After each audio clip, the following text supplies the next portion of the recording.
Sanırım en başta söylemem gereken şey şimdi aklıma geldi dostlar. Bosna Hersek Türkiye arasında artık kimlikle ulaşım sağlanabileceğini açıkladılar. Bunun çalışmalarının sürdüğünü ve devam ettiğini, sona yaklaştığını söylediler. Dostlar, yeni videodan Bosna Hersek'ten herkese selamlar. Yanımda ablam var. Abla ne haber? Merhaba arkadaşlar, şu an Saraybosna'da olduğum için gerçekten çok ama çok mutluyum. Bugün Gökçe seninle beraber Saraybosna'yı gezeceğiz. Buraya nasıl gelinir? Burada neler yapılır? Ne kadar maliyetler tutar? Bütün bunlar aslında değinmeye çalışacağımız bir video yapacağız. Şu anda dostlar hemen neredeyiz? Sebil'in tam önündeyiz Gökçe. Burası Saraybosna'nın aslında girişi, öyle söyleyebiliriz. Evet. Hemen konuya hızlıca girmek istiyorum seninle beraber. Biz buraya havalimanından nasıl geldik?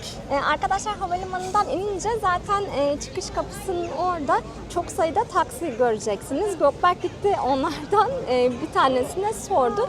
Baş çarşıya yaklaşık olarak 6-7 dakikalık yürüme mesafesinde bir yerde kalıyoruz. Havalimanından oraya taksi bizi 45 km'ye, yani yaklaşık olarak 22 euro civarlarında getirdi. Evet dostlar, takside yaklaşık olarak bir 20-25 dakika sürdü. Eğer taksiyi tercih etmezseniz otobüsler de var. Ben şimdi size o otobüslerin olduğu saatleri de koyuyorum videonun bu tarafına. Hop, Çok hop, hop, hop. güzel. Burada hemen Sebil'in orada bir sürü kuş var. Onlar şu anda uçtu. Taksiyle tercih etmezseniz otobüste de dostlar 5 km karşılığında buraya gelebilirsiniz. Birazdan Gökçe KM'ye de değineceğiz. Evet. Ama önce şöyle yapalım Gökçe. Ben çok açım. Bilmiyorum senden durumlar nasıl? Tabii ki de. Sen de çok açsın. Dün en son havalimanında saat 6'da, yani Türkiye'deyken yemiştik. Ondan sonra buraya geldiğimizde sadece akşam dışarı çıkıp çayımızı içtik, kahvemizi içtik. İlk defa şu an yemek yiyeceğiz. Evet dostlar, o zaman Gökçe Börekçi'ye doğru gidelim. Zaten Bosna Hersek ve Saraybosna hakkında her şeye videonun ilerleyen kısımlarında da değineceğiz. Dostlar, söylediğimiz gibi şimdi börekçiye geldik. Gökçe de ilk defa böreğin tadımını gerçekleştirecek. Gökçe, sen ıspanaklı söyledin. Arkadaşlar, şöyle tarif edebilirim. Ben açıkçası Türkiye'dekinden çok farklı bir tat almadım. Ispanaklı olarak. Gökberk böyle şaşırma Aha, inanılmaz. ifadesi yaptı. Aynen. Bence sen de birazdan deneyip görebilirsin. Tamam, şöyle porsiyonu size gösterelim. Şu ıspanaklı olan, şu da kıymalı olan. Gayet güzel gözüküyor. Porsiyonumuz yine büyük. Hemen fiyat bilgisi de vereyim dostlar size. Şu gördüğümüz porsiyon 9 Bosna markaymış. O da şu anda güncel kurla 175 lira gibi bir şey yapıyor. Bence fiyat performans olarak güzel Gökçe. Sen ne düşünüyorsun? Bir şey söyleyeceğim. Ispanaklının bir porsiyonun bu kadar büyük olması bana ilginç geldi. Porsiyonlar çok büyük. Bakın, o yüzden mesela Evet. biz şu anda 3 kişiyiz. 2 kişilik porsiyon söyledik. Ortaklaşa yiyeceğiz. Bence siz de öyle yapabilirsiniz. Bir porsiyon çok fazla gelebilir. Gökçe, o zaman biz bunların tadını çıkartalım. Ondan Tamam. sonra devam edelim. Böreği yedikçe hamurunun böyle o güzelliği daha da ağzıma gelmeye başladı. Vallahi ben etkilemedim, bir şey demedim. Güzel Yok, söyledin. ben özellikle Gökberk'e dedim ki kamerayı aç, hani söyleyeyim. Çünkü yedikçe daha iyi anlaşılıyor. Sadece tek eksisi hafif, yani birazcık ılık gibi. Çok sıcak değil. Bence sıcak olsa lezzeti kat kat daha güzel olurdu. Dostlar, biz bu arada nerede olduğumuzu söyleyelim. Evet. Burekdi Zilnaka deniyor. Ben zaten alta açıklamaya da bırakayım. Evet. Burası da güzel börek yapıyor. Bir de buranın asıl yeri var. O da Gökçe arkada bulunuyor. Evet. Orası Türkiye'de daha popüler, daha çok biliniyor. Evet. Orayı da mutlaka ilerleyen videolarda da deneriz zaten, ekleriz. Burası da benim sevdiğim bir yer. Evet.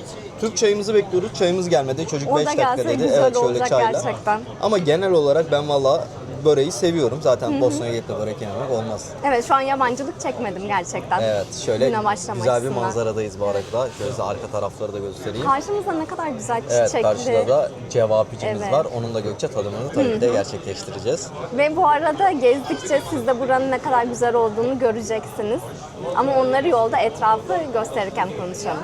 Şimdi çaylarımız da geldi. Hemen size çaylarımızı da gösterelim. Şöyle kesme şekerler özellikle dikkatimi çekti. Ne kadar büyük. Türkiye'deki 2 kesme şekerin birleşimi gibi. Onun dışında Gökberk'le önceki gelişinde şundan bahsetmişti. Burada özellikle çaylar pahalıymış.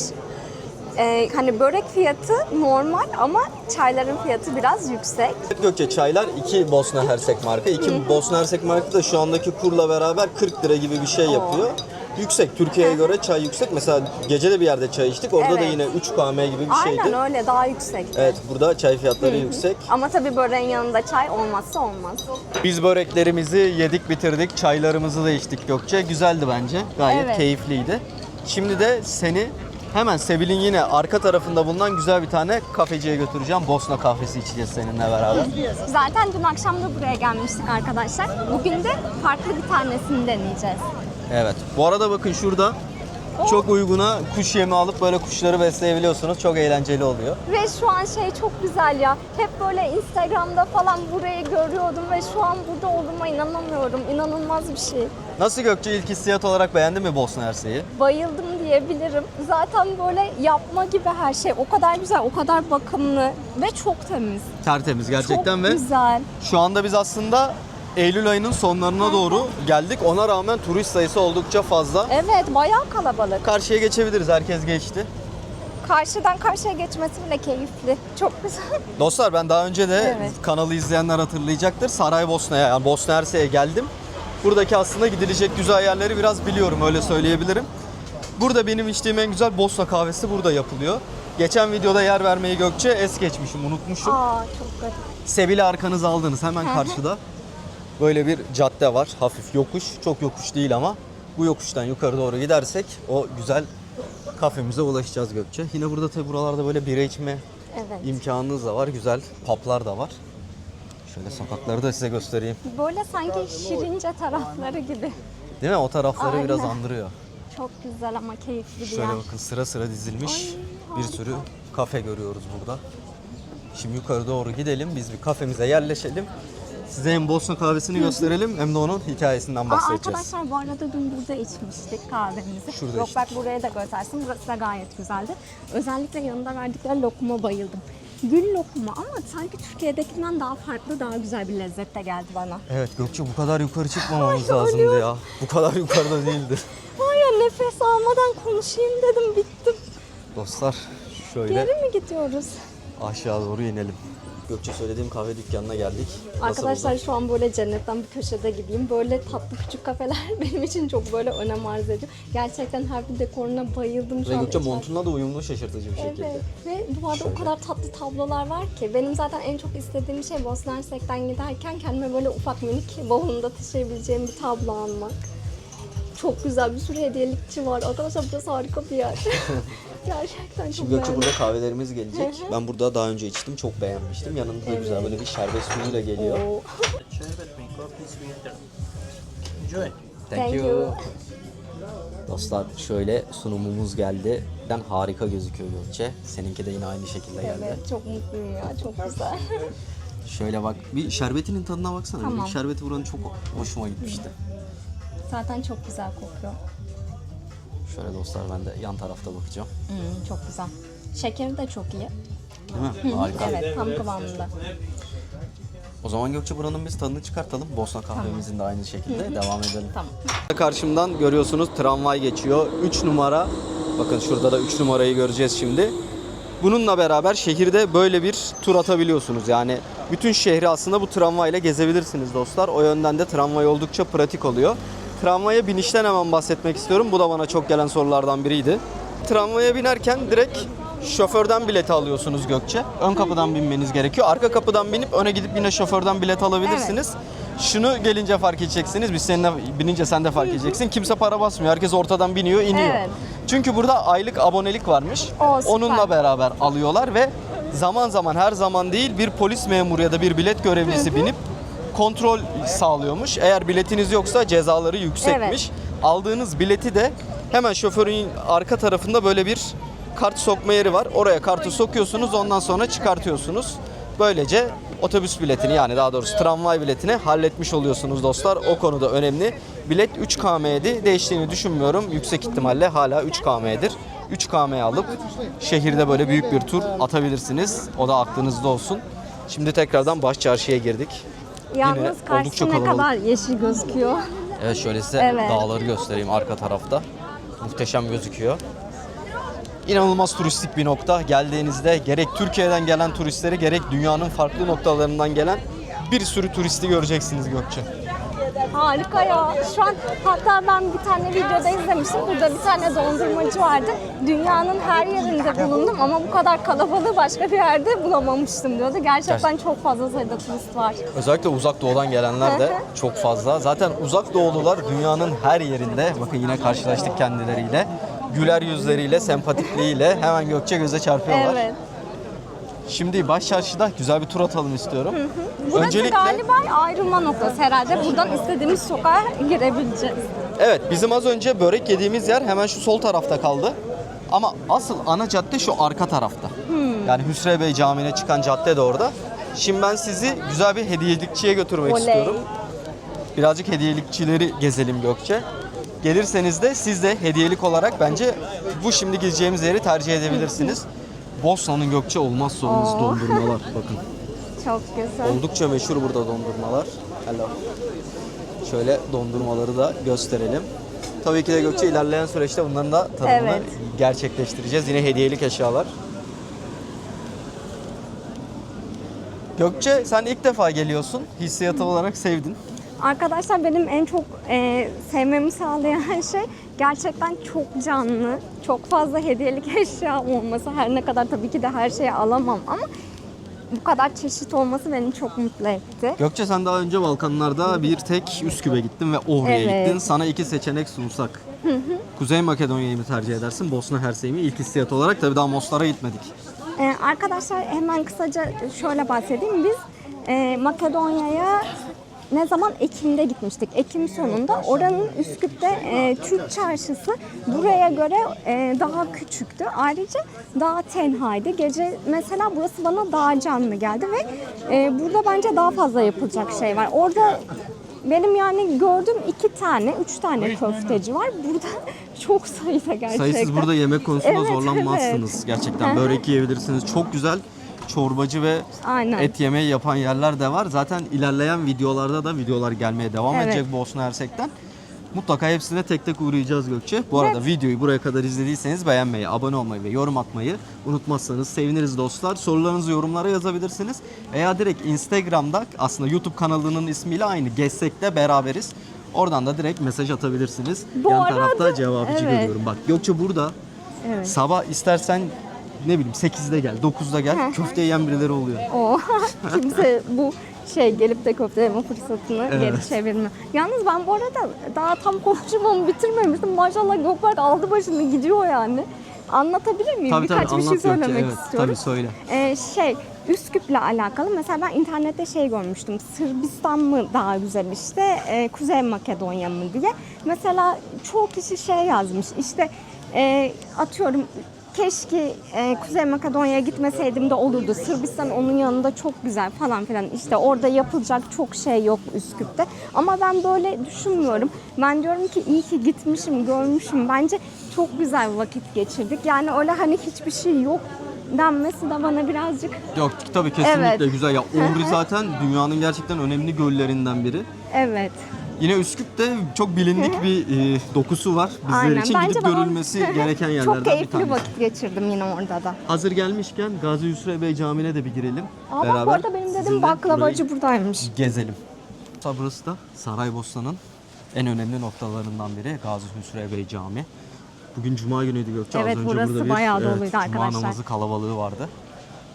Osmanlı'dan kalan Mimar Sinan'ın yaptırdığına dair bir bilgi verdim geçen videoda dostlar. Ama İnternetten yanlışmış. de evet en çok kullanılan aslında kaynaktan bu bilgiyi almıştım fakat hatalı bir bilgi vermişim. Tekrardan bakacağım. Bu videonun altına da doğrusunu yazacağım. Maalesef internet kaynakları bazen hatalı olabiliyor. Eğer düzeltirseniz sevinirim ben de daha farklı yine hatalı bilgiler verdiysem. Fakat Gökçe tüm bilgiler de aslında Mimar Sinan'ın yaptırdığı söyleniyor. Şöyle camiyi tekrardan size göstermek istiyorum. Çok güzel bir cami gerçekten. Ve ortasında da şöyle güzel bir şadırvan var. Başçarşı'dayız. Başçarşı'yı geziyoruz. Para bozdurmak isterseniz bu da önemli noktalardan bir tanesi. Dostlar havalimanında az bir miktar bozdurabilirsiniz. Yanınızda mesela 20 euro ile gelirseniz en azından taksiye binerken veya otobüse binerken yanınızda bir mark olur veya gece indiğinizde gece geleceksiniz. Yanınızda biraz mark olması her zaman avantaj.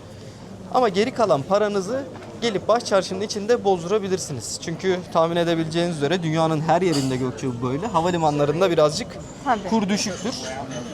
Ufak bir miktar bozdurup buraya gelip Başçarşı'da buralarında bozdurabilirsiniz. Sim kart olayına da birazdan değineceğim fakat şimdi Gökçe benim o az önce bahsettiğim aslında hediyeliklerin en çok bence alınabileceği yere geldik.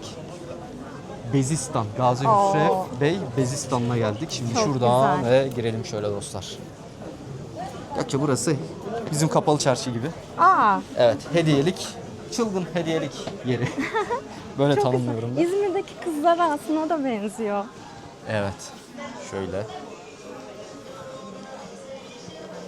Gerek burada Bosna kültürüne dair şeyler. Şöyle bakalım. Arkadaşlar bu arada bunlar kamerada biraz daha büyük gözüküyor ama o kadar böyle minik şık. Çok tatlılar Çok tatlı. gerçekten. İçerisi de oldukça güzel. Yine burada böyle almak isterseniz takılar, tokalar, Evet. dünya markalarına ait çantalar. Kapalı bir yer olmasına göre havası da çok güzel. Hiç Evet. böyle insanı basmıyor. Yerler tertemiz. Tertemiz. Ya Bosna gerçekten Evet. çok temiz bir ülke. Sokaklarda da kesinlikle izmarittir, çöptür. Bunları hiç görmüyoruz. Bu benim çok hoşuma gitti gerçekten. Bak Gökçe şurada güzel şallar var. Evet. 10 KM'ymiş. 10 km. Para birimi de kolay. Paralar düşük olduğu için genelde çay içeyim, yemek yiyeyim, bir şeyler satın alayım derseniz 5 KM, 10 KM, 15 KM o civarlarda ödemeler yapacaksınız. Buralarda daha çok çanta, ayakkabı, cüzdan, gözlük. Yok aslında şey de var Takı. Gökçe bak. Buralarda mesela. Ha evet. Ama evet sanki ben geçen geldiğimde daha çok hediyelik eşyalar vardı. Evet, burası bana biraz da hani giyim üzerine gibi geldi. Takı, giyim, o tarz şeyler. Dostlar burası da böyleydi. Buranın 2 girişi var. Arka taraftan da girebilirsiniz. Baş çarşıdan da girebilirsiniz. Gökçe o zaman biz bir burayı gezelim. Ondan sonra Tamam, videoya şurada devam tablolar edelim. gördüm. Sahil kısmına doğru gidiyoruz. Burada hemen sim kart konusuna gelmek istiyorum. Baş çarşıda bulunan büfeler var. Bu büfelerden sim kart alabilirsiniz. Geçen geldiğimde fiyatı 20 KM'ydi. Ben şu anda sim kart almadım. Sim kartı aldıktan sonra eğer iPhone kullanıyorsanız bir ayarlama yapmanız gerekiyor. Bu ayarlamayı da benim size göstermem için fotoğraf atmam gerekiyor. Bu sebeple o ayarlamayı yapamadıysanız, sim kart aktifleşmediyse bana Instagram'dan Gezsek'le beraberizden yazarsanız ben size oradan yardımcı olmaya çalışırım. Daha önceki videoda da buna yer vermiştim. Birçok arkadaş yazdı. Birçoğu da ben söyledikten sonra halledebilmişler. Çünkü ben de tam bir günümü ayırmıştım bunu halledebilmek için. Bir mesaj atmanız gerekiyor söylediğim gibi. Onu bana Instagram'dan yollarsanız ben şu anda Bosna'dayım, sim kartı aktifleştiremedim, bana SMS yollar mısın diye ben size geri dönüş sağlayacağım dostlar. Bu arada Gökberk sim kartından bahsediyordu galiba. Onun ilgili komik bir şey söyleyeceğim. Biz buraya geldiğimizde Gökberk daha önceden almış olduğu kartına bir de galiba bir miktar para yüklemiş. Evet. Ama buraya geldiğimizde 2 kere pin kodunu denedi ve giriş yapamadı. Şu an bir tane hakkı kaldı. Hayır, üçüncüyü de denedim. Evet, bir diye. Ondan sonra PUK kodu istedi benden. Arayarak ulaşabilirsiniz diye. Yani ilk sim kartı aldıysanız ve Bosna'ya tekrar geleceksiniz. Evet, O aman. başta sizden istediği pini not edin dostlar. Bence de kesinlikle Evet. yazık boşu boşuna gitti. Şu anda benim hat parası. gitti sayılabilir. Öyle söyleyebiliriz. Bu arada ben şey yaptım, ondan bahsedeyim mi? Bahsedebilirsin. Bu böyle hani reklam falan değil tabii ki de. Ben de Türk Telekom üzerinden yurt dışında işte bir ay geçerli bir paket yaptım. Toplamda 3 GB internetim var.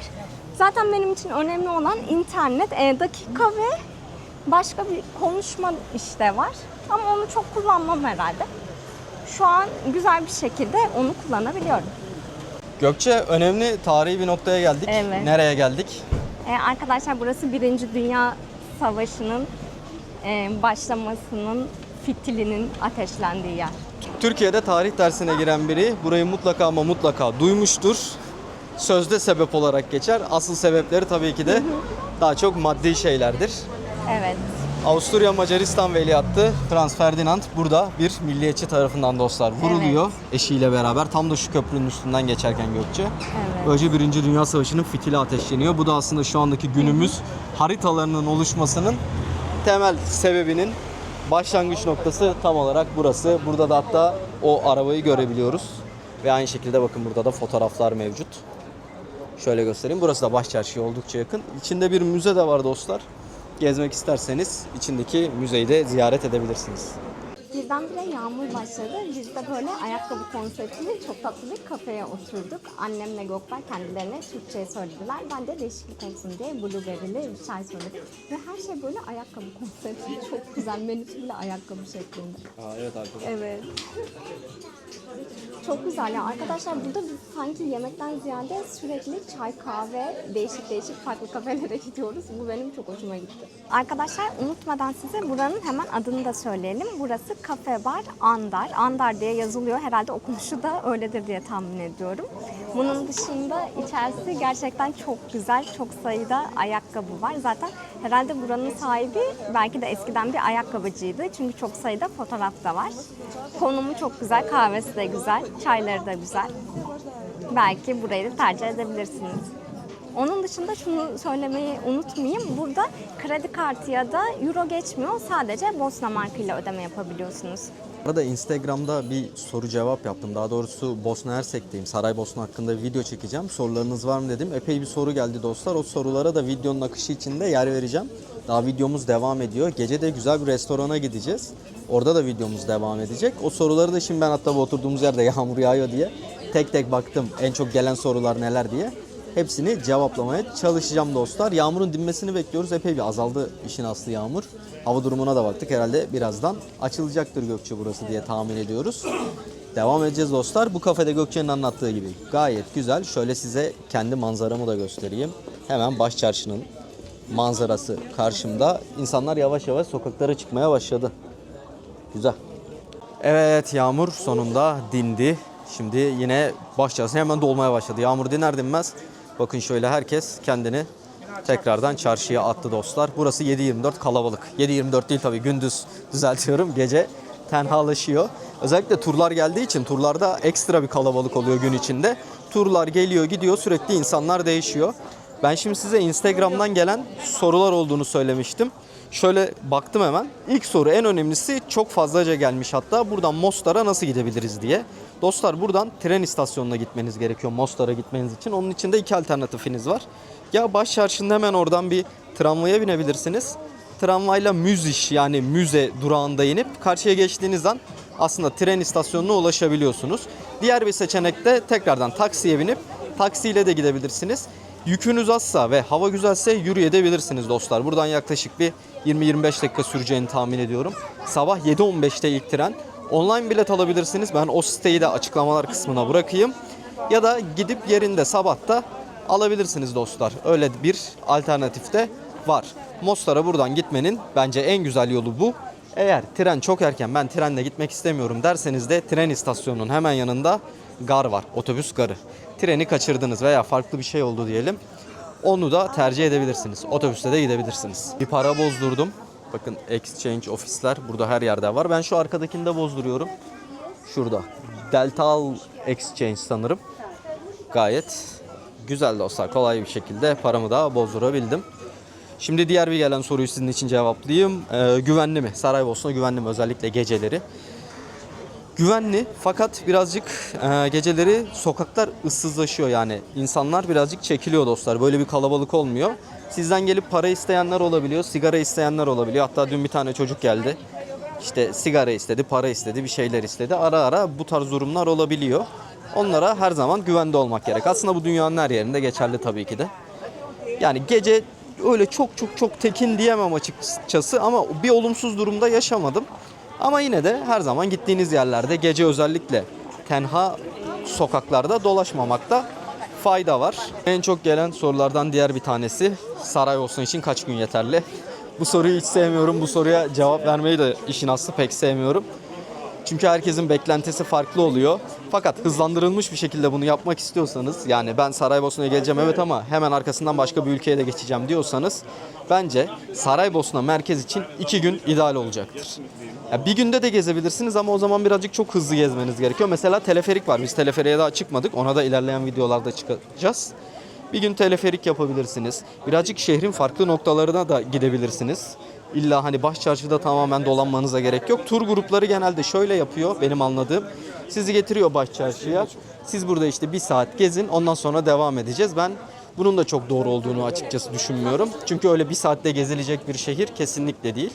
Benim gibi özellikle ara sokaklarda kaybolmayı seviyorsanız, şehrin farklı yerlerine gitmeyi seviyorsanız bence en az 2 gün, ki bu da en az, daha fazla da ayırabilirsiniz. Sıkılacağınızı düşünmüyorum. Gerçekten sokaklar olsun, bakın şöyle kafeler olsun, restoranlar olsun, gayet keyifli dostlar. Buraya gelip bence Saraybosna'nın tadını daha uzun süre çıkartabilirsiniz. Gökçe, ben birazcık gelen soruları yanıtlamaya çalıştım. Senin bunlara eklemek istediğin bir şey var mı? Benim aklıma ilk gelen genellikle mesela insanlar gittikleri bir yere buraya kaç gün ayırmamız gerekiyor diye Ben bu konu soruyorlar. aslında bahsettim. Evet, sen de söyle ama bir de senin aynen bakış En açından azından görelim. aynen kendi görüşüme göre bence mutlaka 2 tam gün burası için güzel olacaktır. Ben de 2 gün olduğunu Öyle mi söyledim. diyorsun? Evet. Evet. Hatta daha da imkanınız varsa uzatabilirsiniz. Çünkü hem bu tarafı, burası ne olarak geçiyor? Türk çarşısı olarak mı? Başçarşı deniyor buraya. Pardon, doğru. Burası baş çarşı olarak geçiyor. Zaten bir gününüzü bu tarafta geçirseniz diğer gününüzü de köprünün olduğu ama diğer gününüzü de köprünün o taraflarda, oraları gezmek için hani ayırmak isterseniz gerçekten güzel olur. Bunun dışında teleferikle yukarıya da çıkabilirsiniz. Ben onu yapmayı çok istiyordum ama bugün büyük ihtimalle onu yapamayacağız. Çünkü vaktimiz kalmadı. İnşallah Mostar dönüşünde oraya da gitmeyi çok istiyorum. Evet, Yukarı Bosna çıkmayı. gerçekten keşfedilmeye açık bir ülke dostlar. Keşfetmeye devam edeceğiz. Neden burada Gökçe seni durdurdum? Bu ortada böyle bir çizgi göreceksiniz. Sarajevo Meeting of Kültür. Yani Sarajevo'nun aslında 2 farklı kültürünün ayrıldığı nokta burası. Evet. Bu tarafta Gökçe'nin Türk çarşısı diye bahsettiği kısım var, Evet. işin aslı. Bu tarafta da Avusturya Macaristan'ın Gökçe. Daha böyle mimari esintilerini görebiliyoruz. Tabii ki de şimdi bu tarafa doğru yürüyeceğiz. Bizim otelimiz de bu tarafta şansa. Evet, ondan Buraları da size, bahsetmek istedim göstermek ben de. istiyorum. Hatta otelimizin yerini de gösterelim bence. Peki Gökçe, oteli tavsiye ediyor musun?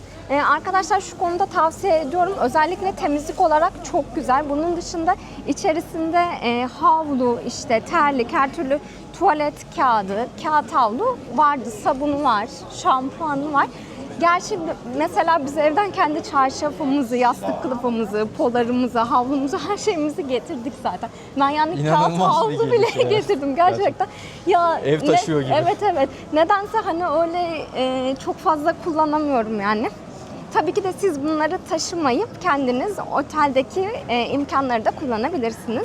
Bunun dışında eksi yönü balkonunun olmaması. Kliması var. Kliması da o da biraz nasıl diyeyim, tavanı yüksek tabii.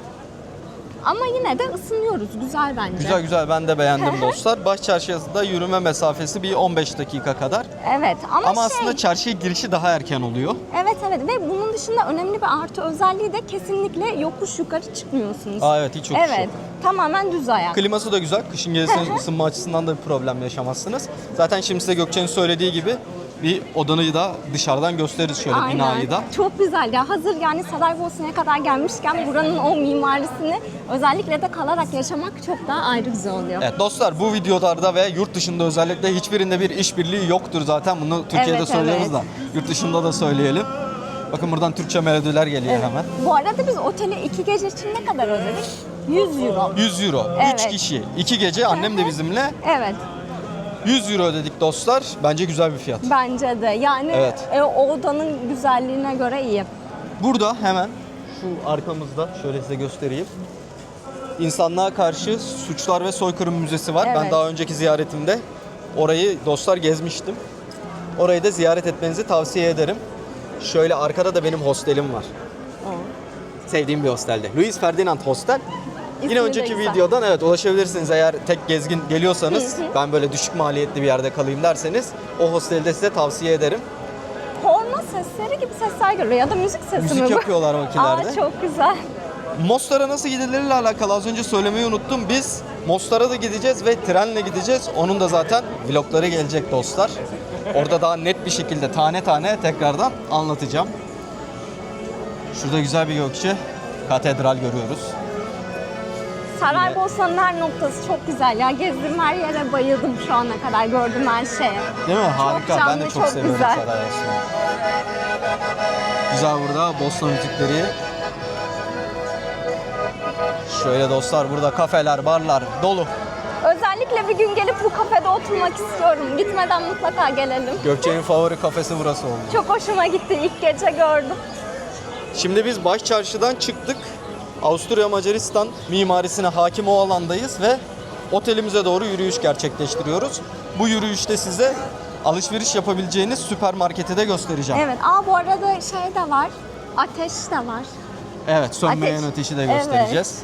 İkinci Dünya Savaşı'nda ölenlerin anısına yapılmış. Evet. Gökçe, annemi kaybetmeyelim. Yok, ben arada arkama bakıyorum. Şurada narlar var. Narlar çok güzel Arkadaşlar gözüküyor. çok güzel narlar var.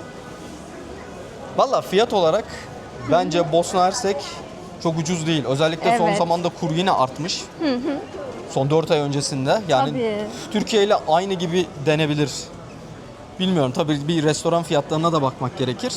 Özellikle çay kahve bence pahalı. Evet ya, bir de biz mesela çay kahve hani içmek, oturmak hoşumuza gidiyor ama bugün hele çok içtik. Evet, sürekli çay Değil kahve mi? yağmurda yağınca saklanmak. Evet, genelde yağmur Biraz yağınca mecbur saklanmak kaldık için ona. aynen. Ama hoşuma gitti yani. Şöyle şu ortada güzel bir yeşil bir Harika park var. tablolar var Gökberk. Yeşil bir ülke Bosna Hersek. Burası da Graska Tırnika diye okunuyor. Sanırım telaffuzum hatalı olabilir. İçeride şarküteri ürünleri var. İçeri girdiğiniz zaman size böyle güzel ikramlar da oluyor. Şöyle tepeden göstereyim. Yine bu baş çarşıdan Avusturya tarafına doğru yürürseniz hemen karşınıza çıkacak çok fazla nar var. Her yerde nar var. Nar mevsimi olabilir herhalde tahminimce. Çok fazla gördüm. Ve yine restoranlar, kafeler. Güzel. Birazdan size burada nerede alışveriş yapacaksınız onu göstereceğim. O da önemli dostlar sizin için. Bu arada uçak biletlerini ne kadar aldık? Ondan da hemen bahsedeyim. Kendi biletimden bahsedeceğim. Tek yön aldım ben. İzmir, Saraybosna, Sun Express'te, hem de valizim de vardı, hakkım da vardı. 3100 TL gibi bir fiyat aldım tek yön. Bence gayet uygundu fiyat olarak. Özellikle valiz hakkım olması güzeldi dostlar. Onun da bilgisini vereyim. İzmir'den buraya Sun Express direkt uçuyor. Tabii İstanbul'dan ya da Ankara'dan, diğer şehirlerden de yine farklı uçaklarla buraya ulaşabilirsiniz. Sanırım en başta söylemem gereken şey şimdi aklıma geldi dostlar. Daha bir hafta önce Cumhurbaşkanı, sanırım yine Bosna Hersek Cumhurbaşkanı, Başbakan, ya önemli bir diplomat bir görüşme oldu, öyle söyleyeyim. Önemli bir diplomatik liderle ve Bosna Hersek Türkiye arasında artık kimlikle ulaşım sağlanabileceğini açıkladılar. Bunun çalışmalarının sürdüğünü ve devam ettiğini, sona yaklaştığını söylediler. Biliyorsunuz biz şu anda Gürcistan'a ve sanırım bir ülke daha vardı, şu anda aklımda yok. Kuzey Makedonya olabilir. Kimlikle gidiyorduk dostlar. Artık Bosna Hersek'e de kimlikle gelebileceğiz. Bu da bence çok büyük bir avantaj olacak. Yani pasaportum yok. Çıkarmayı da düşünmüyorum ama bir yurt dışına çıkayım derseniz artık Bosna Hersek'i de en başta tercih edebileceksiniz. Şu anda da Saraybosna'da simge yerlerden biri olan Sönmeyen Ateş'in oradayız. Burası da 2. Dünya Savaşı'nda hayatını kaybedenlerin anısına yapılmış. Gerçekten zaten herkes gelip fotoğraf çekiliyor. Evet, buraya ne Evet. zaman gelirseniz gelin. 7/24 gece, gündüz, saat fark etmez. Bu ateşi her zaman yanarken bulacaksınız. Şöyle ateşi de size göstereyim. Önü zaten her zaman kalabalık. İnsanlar geliyorlar. Burada böyle durup fotoğraf çektiriyorlar. Biz de şimdi Gökçe'nin fotoğraflarını çekelim burada. Az önce söylediğim gibi turla gelirseniz baş çarşının tarafını size göstereceklerdir. Tam da net bilgim yok Gökçe bu arada, öyle söylüyorum Tabii, ama belki daha aynen. geniş turlar vardır ama benim duyduğum hep öyle. Sonra otomatik olarak turla gelenler diyor ki ufacık çarşısı var Bosna Evet. Hersek'in. Saraybosna'nın işte. Evet, bana da sadece orayı gösterseler ben de aynı tepki veririm. Halbuki bakın şehir oldukça büyük. Ve buradan yani yürüye yürüye çok uzaklara gidip çok güzel restoranlar, kafeler, barlar, alışveriş merkezleri keşfedebilme imkanı var. Hatta Gökçe, hemen şimdi bak sol tarafa bakalım. Bakalım. İzbe gözüküyor değil mi? Bak evet. çöpler var. Hani girmezsin normalde ama şuranın hemen arkasında şöyle göstereyim. Çok güzel bir tane İtalyan restoranı var. Bu tarz böyle keşfedilmeye açık yerler oldukça var Saraybosna'da. Ve alışveriş yapmak için nereyi tercih etmemiz gerekiyor? Alışverişten kastım da deodorant olabilir, işte duş jeli olabilir, kafa şampuanı olabilir, su yine olabilir veya bir almak isteyebilirsiniz. Artık bildiğiniz bizdeki Migros, BİM, A101, Amco dostlar. Şehrin farklı noktalarında bu Amco'lardan göreceksiniz. Şöyle göstereyim. Buraya gelip akşam 10'a kadar alışverişinizi gayet keyifli ve güvenli bir şekilde yapabilirsiniz.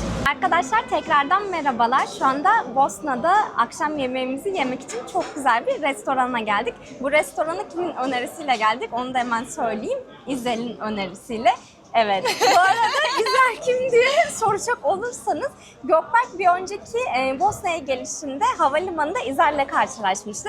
Daha sonrasında beraber çok güzel bir video çektiler. O videoda oldukça izlendi ve biz bugün tekrar Bosna'ya geldik ve yine İzel'le buluştuk. Şu anda yemeğimizi yemeye geldik. Evet, bugün Mala Pivnitsa'dayız.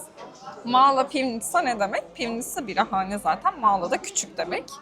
Burada işte Perşembe, Cuma, Cumartesi akşamları tambura dinleyebiliyoruz. Çok da güzel böyle Bosna müzikleri çalıyor. Aslında eski Yugoslavya şarkılarının birçoğu çalınıyor. Bugün hem biraz yemek yiyeceğiz, Süper. biraz eğleneceğiz, Evet. biraz belki dans edeceğiz, artık bilmiyoruz. Gerçek bir Balkan gecesi. Evet. Evet. Güzel bak. Anne istiyordun şeyde Üsküp'te gidememiştik. Burada gelmek Evet. güzel oldu. Güzel güzel çalıyorlar gerçekten. Biraz böyle aslında her fırsat bulduğumda buraya gelmeye Geliyorsun. çalışıyorum Oo, süper. ben de. Çünkü böyle canlı müzik bulduğunuz yerler çok nadir olabiliyor. Ama burada her hafta bulabiliyorsunuz yani öneririm. güzel. Gelince Bosna'ya burada güzel bir yemek aklınızda yiyebilirsiniz. olsun mutlaka. Zaten yemekler gelince mutlaka onları da göstereceğiz. Evet, lezzetli ve keyifli bir akşam bizi bekliyor. Videoyu kapattığımız anda yemeklerimiz de geldi. Hemen size de gösterelim. Bizim orada yemekleri görünce gözlerimiz bayağı bir açıldı.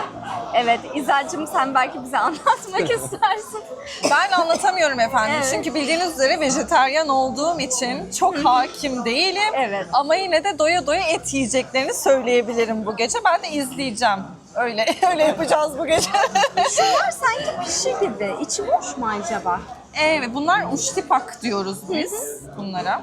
İçi boş. He, içi Aslında bizim boş. pişi yapıyoruz ya, Evet. aynısı. Çok iyi. Onlardan yiyebilirsiniz. Onlar bana ekmek yedirecekler. Aynen. Evet, iyi tanıyın. Gerçekten kendimiz yemeğe gelmişiz gibi. Olsun, bira içeceğim ben de. Yok, İzel sonradan kendine söyleyecek. Çok iyi. Onu da yedireceğiz, merak etmeyin. Evet, aynen. Çok güzel. Bunlar galiba hani bir tane burada market var. Kuru et falan satılıyor. Oradaki etlere benziyor değil mi? Buraya özgü. Gökçe şimdi etlerin tadımını yapacak. Söylediği gibi etler kuru et. Şöyle gayet güzel bir masa. İzel, öncelikle teşekkür ederiz bizi buraya getirdiğin için. Ben teşekkür ederim buraya geldiğiniz için. Efendim sizi ağırlamak yine çok güzel olacak. Çok teşekkür ederim. Buraya önceden rezervasyonla gelmemiz gerekiyor sanırım. Evet yani çok Perşembe, Cuma, Cumartesi akşamları dediğim gibi müzik olduğu için öyle çok yer bulamazsınız. Rezervasyon kafi. Kafi, süper. Zaten biz buranın bilgilerini açıklama kısmına bırakırız. Tamamdır, anlaştık. En son seninle 4 ay önce görüşmüştük. Ben yine olduk 4 ay, tam 4 ay. 19 Mayıs'ta gelmiştim. Bosna Hersek'te değişen bir şeyler var mı? Önce sana bir bunu sormak istiyorum, Saraybosna'da. Saraybosna'da değişen bir şeyler yok. Yani Saraybosna aslında olduğu gibi akmaya devam ediyor. Ben de aslında sen buradan gittikten kısa bir süre sonra ben de ayrıldım. 2 ay, 3 ay kadar buralarda yoksun. Aslında siz gelmeden biraz evvel gelmiş oldum. Yağmur yağıyor hala, fark ettiğin gibi. Hiçbir şey değişmedi Gökberk. Bol bol yağmur devam Evet. ediyor. Seninle yağmurda video çekecek miyiz? Tabii ki de. Tamam, Mutlaka anlaştık. çekeceğiz. Çünkü konforlu bir koşul bize uymuyor biliyorsun. Evet, kesinlikle. Biraz zorluk gerekiyor. Bu videodan sonra biz İzel'le tekrardan şehri gezdiğimiz, keşfettiğimiz bir videoda çekeceğiz. Evet. Değil mi İzel? Çekeceğiz. Çekeceğiz. Bence takipte kalın. Tamam, anlaştık. Hepsinin tadına baktık. Birazcık size de bahsedelim. Öncelikle bu iki tabağı söylememiz gerçekten çok isabetli olmuş.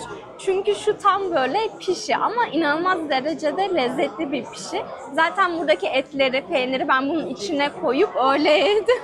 Gerçekten çok güzel oldu. Onun dışında şu tavuklu, bunun adı tam telaffuz edemeyeceğim. Kesedilla. Kesedilla, evet. Bu da gayet tadı yerinde, çok güzel. Yanındaki soslarımızdan da şunu oldukça beğendim. Bu biraz sanki yoğurt gibi, öyleydi. Değil mi? Tabii. İzlerden onay bekliyorum. Ondan sonra peyniri çok beğendim. Peynir çok güzel. Etler de gayet güzel. Mesela bu pastırma görünümlü ama daha bir böyle et tadı var. Onun dışında bir tanecik de zeytin alayım. Şöyle. Çok güzel. Şu an keyfimiz yerinde. Canlı müzik de saat 9'da başladı. Gördüğünüz gibi arkamda şu an alkışlar. Gayet güzel, ortam çok güzel, herkes eğleniyor. Yemekler çok güzeldi, ortam çok güzeldi. İzzel'e gerçekten çok teşekkür ederiz. Ben Evet. teşekkür ederim. İyi ki geldiniz yeniden Gökberk Bey ve ailesi. Çok güzel geçti. Artık arkadaşlar videomuzu kapatıyoruz. Böyle bir güzel geceden hepinize hoşçakalın diyelim. Kendinize çok iyi bakın. Büyük ihtimalle yeni video Mostar'dan olacak. O zaman orada görüşmek dileğiyle. Hoşçakalın.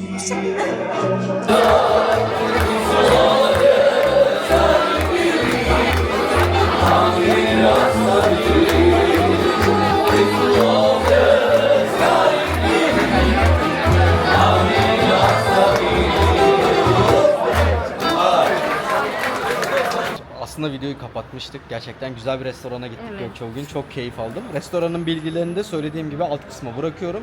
Size dostlar apartımızı göstereceğimizi söylemiştik gündüz. Sonra göstermediğimizi Evet, fark ettik. yağmur yağdı, çekememiştik. Evet. Sonrasında da unuttuk ama geceyi kapamadan bulunduğumuz yeri de gösterelim. Evet Gökçe, Azurro Apart diye bir yer dostlar. Hemen şimdi sizi şöyle bir döndüreyim.